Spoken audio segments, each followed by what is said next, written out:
So many people say, oh, I don't want to be a Christian. I don't want to join any institutionalized religious organization because there are hypocrites. Okay, fine, fair. Christians should not be hypocrites. I 100% agree. We all agree with that. In fact, you see, Jesus would agree with you if you think that.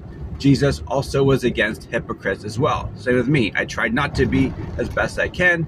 Doesn't mean that I'm more successful, but I try not to be a hypocrite. However, think of it as this way. You get sick. You have a disease, an infection from some sort of microbe. Let's just say a bacteria. Doctor prescribes to you some medication, antibiotics.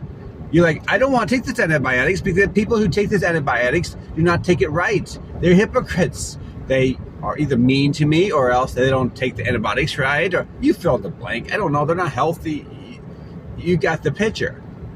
It doesn't make sense. The logic falls apart. You see, this emotional response about hypocrisy and I don't want to be a Christian because of the hypocrites is just a fake wall that's raised because people don't want to take responsibility for their own life to turn to Jesus.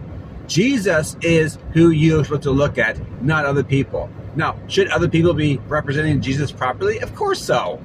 I'm the first one to say that. However, Jesus is the standard, not me and not my neighbor. It's Jesus. So if you want someone to save you, it's not going to be me. It's going to be Jesus. You're coming to Jesus because of Jesus, not because of me or anyone else. So the last point I want to say is that if that is one of your things that are standing in the way, then why don't you become a Christian?